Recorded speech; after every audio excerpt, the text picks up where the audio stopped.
When Madara Uchiha returned to Konoha to fight Hashirama, it forever changed the Naruto world. However, how differently could things be if Madara never left Konoha? How different would the Naruto story be? Would things end up for better or would things turn out for worse? Well, in today's edition of Naruto What If, we're going to take a look at just that scenario. Now, with that being said, we have to first establish a trigger point for the scenario to occur. In my opinion, the best time that this can occur is the moment when Tobirama tells Hashirama that the villagers and the feudal lord want Hashirama to become Hokage.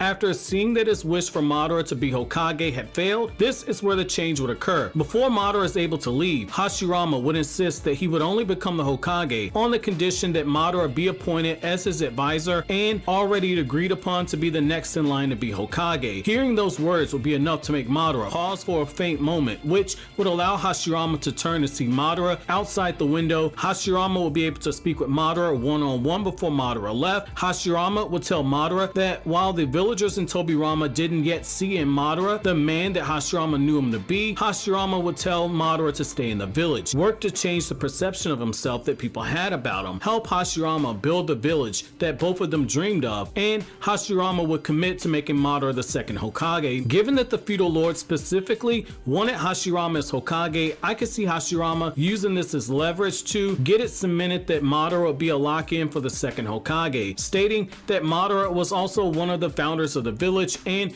the only one who could rival Hashirama in power. This would make Madara less likely to read the stone tablet that was created by Black Zetsu. The next 6 years would see the ninja village be built, with Madara serving as the aide to Hashirama. Slowly over time, Madara would begin to change. Due to him being one of Angel's reincarnates, the two of them would bump heads occasionally. However, without the manipulation of Zetsu, things would come to a major change. Madara and Hashirama would join a very short list of the reincarnates of Ashura and Indra that we know work together, since it was stated by Zetsu that they were almost always in conflict with one another, which means that in the past there have been reincarnates that were able to work together for a brief period in time. But in this instance, you would also have another change occur. In this new timeline, Madara would have mostly bought into Hashirama's ideals, perhaps even adopted a few of them. I'll take your entire stock! But by the time that this era hits the 16-year mark since the village had been founded, the first great ninja war would break out. As stated in Naruto Databook 3, Hashirama would attempt to end the world war by offering the Biju to the other nations. In what will be inevitably one of the only times that Madara and Tobirama would agree upon something, they would agree that the Biju, if they were to be handed away, then Konoha must at least have a way to profit off of this. Seeing that war had once again sparked in this era, Madara would question Hashirama's way of ruling as Hokage, which would keep him from fully ending the curse of the transmigrants. Despite all the other nations having Biju, the fact that Konoha has Madara Uchiha, Hashirama Senju, and Tobirama Senju does lead me to believe that Madara would be enough to swing the tide in battle. When you really think about it, Madara is probably enough to end the war a lot sooner than it did originally. This changes everything for the better. Because Madara fought on Konoha's side, by the time that Hashirama dies, Konoha wouldn't have been at war.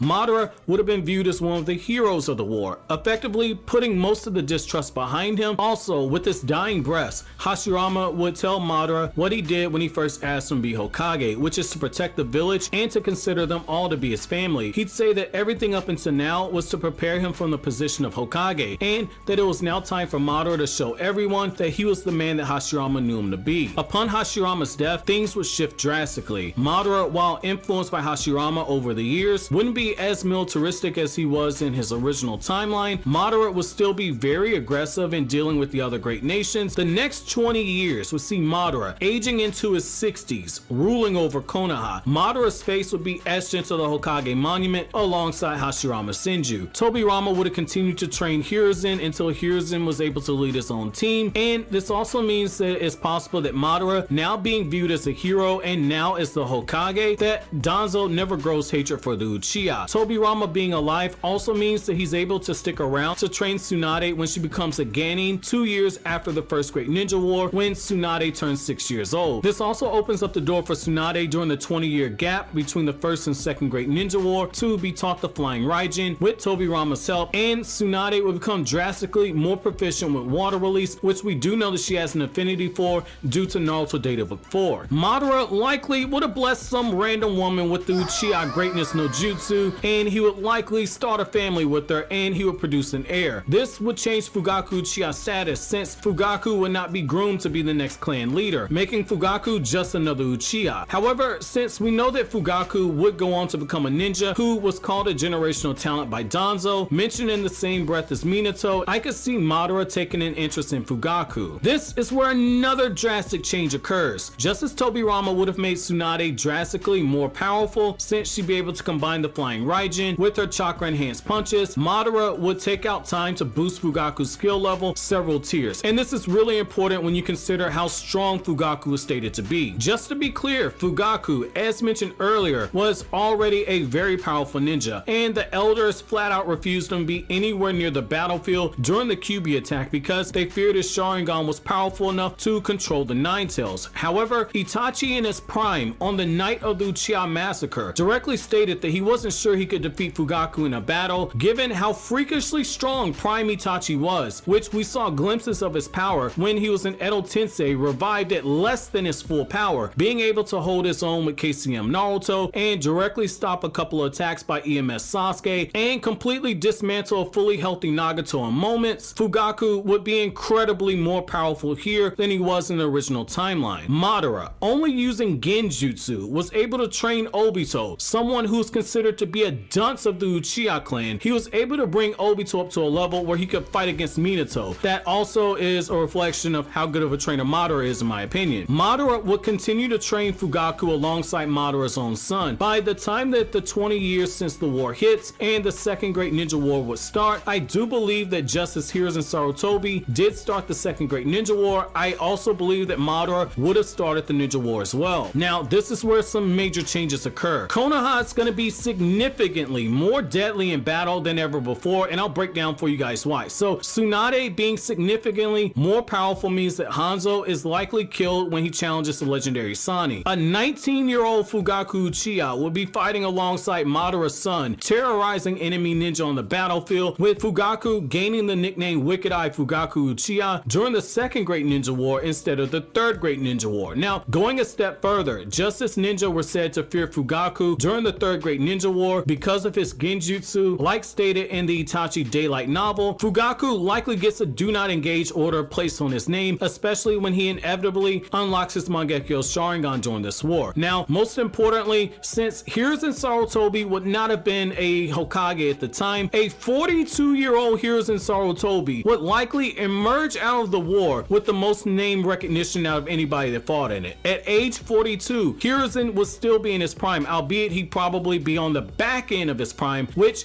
is a pretty huge weapon to have in a war when you consider how strong Prime Hiruzen was. If we take the statement that Prime Hiruzen was stronger than the previous 4 Hokage, this would mean that Hiruzen as a Jonin would be significantly more powerful than not just his current Hokage, but the other 4 Kages in the other villages as well. This is also where another major change would occur. We know from Naruto chapter 372 that after Nagato and Yahiko were almost killed by a stone ninja, that Jiraiya chose to train the Rain Orphans when it comes to ninjutsu. However, the only reason why they even survived is because Nagato unlocked his Rinnegan and saved them. Since nobody in this timeline would have their Rinnegan, Yahiko and Nagato would have outright died, leaving Konan to escape to grab Jiraiya, who would have ended up killing the stone ninja in retaliation. Konan having nowhere else to go, I believe that Jiraiya would be emotionally drained enough to make a very drastic decision. He'd already been living with those children for a year. He'd taken investment in them emotionally, and now 2 out of the 3 would have been dead. On top of agreeing to train Konan in ninjutsu so she can protect herself, Jiraiya would have also taken her back to Konoha once the war ended, stating that he continued to help train her until she was ready to return to her village and mend the open wounds of the country and become its Kage. Now that the Second Great Ninja War would have officially ended, in this timeline, it would have done so a few years sooner than originally due to Konoha being a lot more stronger in this timeline. Madara would have a very tough decision to make. Being in his mid-60s, Madara would have to choose the next Hokage. He would have numerous ninja who were overly qualified to choose from. His own son would be a very powerful ninja. Fugaku would now be in his 20s, and he would be admired by younger ninja like Minato who were still at the academy during the war. Tsunade would have been an absolute monster, combining her chakra scalpel and her chakra enhanced strength with the flying Raijin on top of water release. However, Madara would go on to name Hiruzen Sarutobi the 3rd Hokage after giving it great thought, both recognizing his power as well as the fact that he came from the famed Sarutobi clan. Tobirama and Madara would serve as the aides of Hiruzen as the Third Great Ninja War would inevitably start up. By the time we get to the end of the Third Great Ninja War, I believe that Madara and Tobirama both would have passed away in the mid-70s, allowing for Hiruzen to name his next set of advisors. It's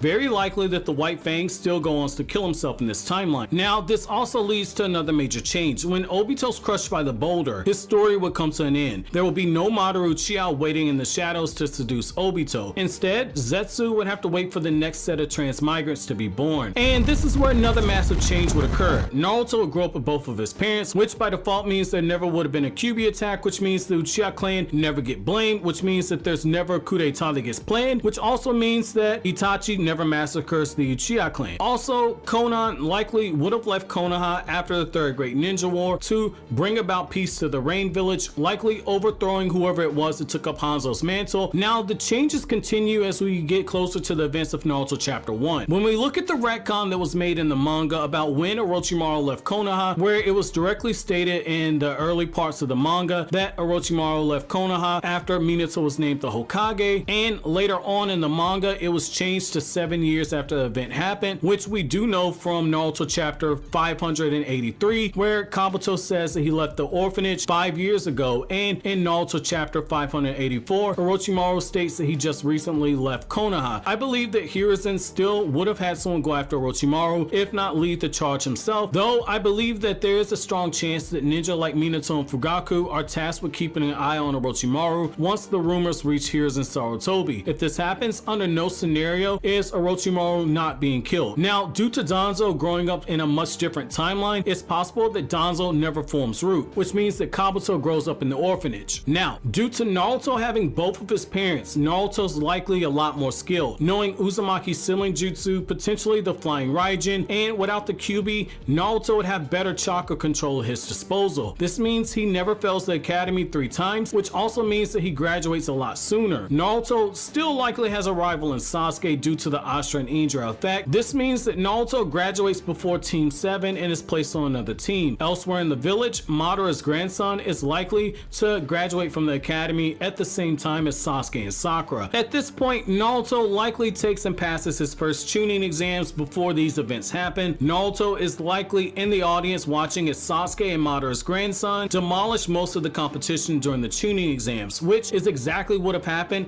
and it would have continued in this timeline since the Sand Village wouldn't have attacked Konoha, since the only reason why they did so is because Orochimaru convinced them to. This opens up the door for Sasuke versus Neji to occur, and the winner in that battle likely wins the entire Chunin exams. Finally, the Akatsuki would not exist in this timeline, which means that there is no Biju hunt. Ninja like Kisame and Hidan are likely rogue ninja who are eventually hunted down and killed. Instead, Zetsu will be forced to wait for that moment that never actually comes when Sasuke falls into the darkness and can be manipulated by Zetsu, which again wouldn't happen in this timeline. With no hatred towards the Uchiha, Itachi likely emerges as the next Hokage candidate after Hiruzen steps down by the events of the time skip. However, it's also worth noting that there will be other Hokage candidates there. So my question to you guys before we end this what if is, who would you choose out of those ninja to become the 4th Hokage? You've got Itachi Uchiha, Shisui Uchiha, Minato, you've got a more powerful version of Fugaku, a more powerful version of Tsunade, and you have Madara's son. Which of those characters do you think would be the next 4th Hokage? Let me know what you guys think down in the comment section below. But as always, guys, if you like anything I had to say, don't forget to comment, rate, subscribe, and share. Thank you so much for watching all the way to the end. Have an awesome day, guys.